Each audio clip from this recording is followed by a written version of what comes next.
Welcome to Telugu capital TV. నేను మీ advocate Sasikanth. ఇవాళ నాతో మా కొలీగ్ అడ్వకేట్ శ్వేత గారు. నమస్తే మేడం. నమస్తే సార్. మేడం, రీసెంట్గా సుప్రీంకోర్టు ఒక జడ్జిమెంట్ ఇస్తుంది జరిగింది. పొలిటీషియన్స్ ఎవరైతే క్రిమినల్ హిస్టరీ ఉంటుందో ఆ క్రిమినల్ హిస్టరీ అలాంటి పొలిటీషియన్స్కి ఎక్కువగా ఉంటే డెఫినెట్గా లైఫ్ టైం బ్యాన్ చేస్తాం పొలిటీషియన్స్ని. ప్రాసెస్ స్పీడప్ చేయండి. వాళ్ళ మీద ఉన్న కేసులంతా ఒక ఎండ్కి తెస్తే, కంక్లూషన్కి తెస్తే దాన్ని బట్టి మనం కొంతమంది ఎవరైతే ఎమ్మెల్యేలు ఎంపీలు వీళ్ళు నుంచి ఉంటారో లైఫ్ టైం బ్యాన్ చేసే ఛాన్సెస్ ఉన్నాయి అన్నట్టుగా మనం వింటూ ఉన్నాం. ఇప్పుడు దాని మీద మళ్ళీ ఎవరో పిల్లు వేస్తారు అన్నది అర్థమవుతుంది.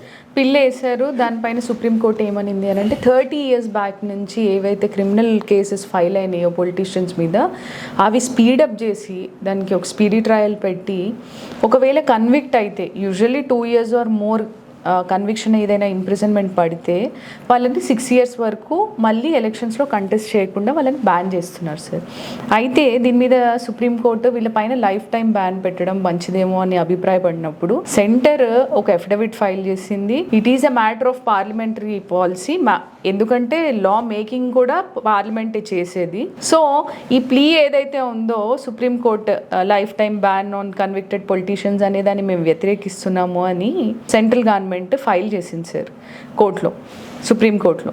అయితే ఏమని అంటుంది అని అంటే disqualifications made under the impugned sanctions are limited by time as a matter of parliamentary policy. It would be appropriate to substitute the petitioner's understanding and issue impose of a lifetime ban అని అంటుంది.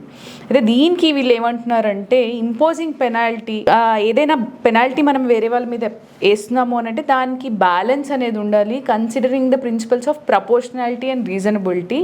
అంతేగాని మీరు ఒకసారి imprisonment వేసిన తర్వాత అతను ఆ sentence అనేది సర్వ్ చేసి వచ్చిన తర్వాత అతన్ని ఇంటిగ్రేట్ చేసుకోవాలి, మనం సొసైటీలో కలిపేసుకోవాలి. ఎందుకంటే ఆయన చేసిన తప్పుకి ఆయన ఆల్రెడీ శిక్ష అనుభవించి వస్తున్నాడు కాబట్టి.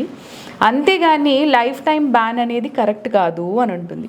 యూజువల్లీ ఏదైతే ఉందో రిప్రజెంటేషన్ ఆఫ్ పీపుల్స్ యాక్ట్ 1951 ప్రకారం ఈ సెక్షన్ 8 ఏం చెప్తుంది అని అంటే కన్విక్టెడ్ పొలిటీషియన్స్ ఎవరైతే ఉంటారో వాళ్ళకి ఏదైనా లిస్టెడ్ క్రైమ్స్లో imprisonment for 2 years or more, 2 ఏళ్ళు ఆ పైన ఏదైనా క్రైమ్లో వాళ్ళకి ముద్దాయి అని తేలితే, అతనే నిందితుడు అని తేలితే ఒక 6 years వరకు ఆయనని ఎలక్షన్స్లో కంటెస్ట్ చేయకుండా ఉండాలి అని చెప్పారు సార్.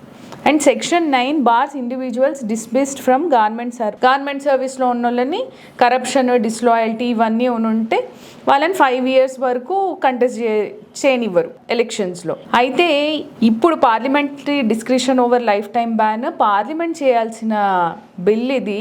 లా ఏదైనా అమెండ్ చేయాలి అని అంటే మేమే చేయాలి. ఓకే, ఈ limited restrictions on rights and freedoms అనేవి ఉండాలి. అంతేగాని పూర్తిగా ఆటోమేటిక్గా సీజ్ చేసేయడము, లాంగ్ రన్లో పూర్తిగా ఫర్ లైఫ్ టైం వాళ్ళని బ్యాన్ చేయడము అనేది కరెక్ట్ కాదు అని గవర్నమెంట్ వాదిస్తుంది సార్ ఇందులో. సో దీన్ని బట్టి చాలా మంది పొలిటీషియన్స్ రిలీఫ్ దొరికినట్టే. డెఫినెట్లీ. Thank you.